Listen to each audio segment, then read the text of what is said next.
Bapak, Ibu, saudara-saudari yang terkasih, berkah dalam. Dalam tayangan Imam Mengajar ini mengambil tema sakramen tobat yang diambil dari Katekismus Gereja Katolik nomor 1422 hingga 1424. Sebelum masuk sakramen tobat, sekilas tentang sakramen baptis. Ketika kita dibaptis, kita memiliki hidup baru bersama Kristus.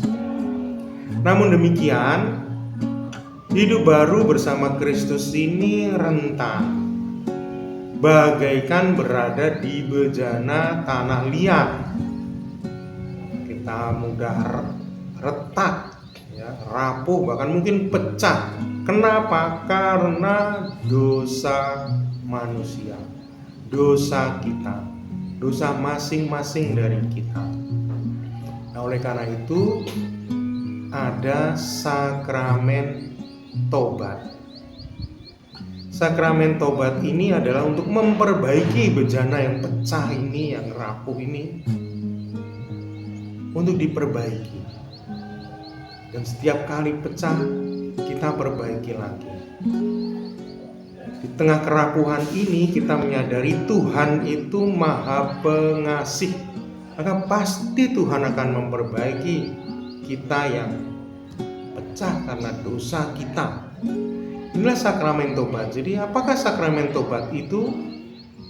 Sakramen yang memperbaiki relasi kita dengan Tuhan. Ada 3 hal dalam sakramen tobat ini. Pertama, pengakuan.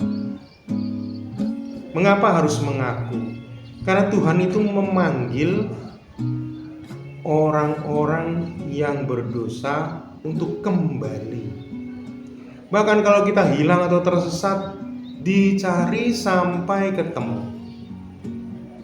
Tapi kalau kita tidak mendengarkan panggilan Tuhan, menghindar terus, maka sulit kita untuk berdamai. Maka dari pihak kita manusia harus juga aktif, yaitu mengakui dosa-dosa kita. Yang kedua adalah menghargai dan memuji Tuhan. Jadi ketika kita mengaku segala dosa-dosa ini, kita menghargai Tuhan yang Maha Pengasih. Ada orang mengatakan, Romo, dosa saya terlalu besar, gak mungkin Tuhan mengampuni dosa saya. Kalimat ini pada dasarnya merendahkan Tuhan, seolah-olah Tuhan tidak punya hati untuk mengampuni. Maka ketika kita mengakui, kita juga sekaligus menghargai dan memuji Tuhan. Yang ketiga adalah berdamai dengan Tuhan. Ketika kita sudah mengakui kesalahan kita, kita yakin Tuhan mengampuni, maka relasi dengan Tuhan akan melegakan. Kita tidak takut lagi dengan Tuhan karena Tuhan sudah mengampuni.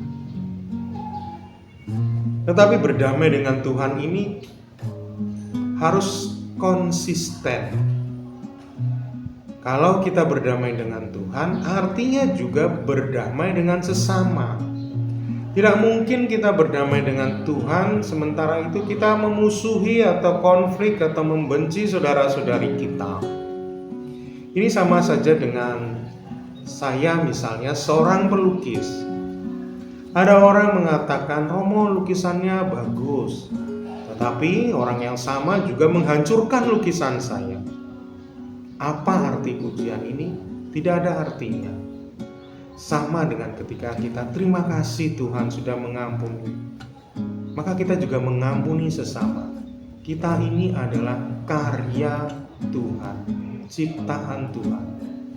Nah, berdamai dengan sesama ini tidak hanya dengan sesama manusia, tapi dengan lingkungan hidup kita. Bapak Suci Fransiskus dalam Laudato Si mengajak kita untuk membuat pertobatan ekologis. berdamai dengan lingkungan hidup, memelihara, menjaga lingkungan hidup kita supaya tidak rusak. Nah, itulah gambaran dari sakramen tobat, di mana kita secara aktif membuat pengakuan, mengakui segala dosa-dosa, dan kita yakin Tuhan itu mengampuni, maka kita berterima kasih, memuji Tuhan. Tetapi juga setelah itu kita berdamai dengan Tuhan. Berdamai dengan Tuhan adalah berdamai dengan sesama kita, sesama ciptaan Tuhan. Demikian Bapak Ibu, Saudara-saudari, terima kasih, berkah dalam.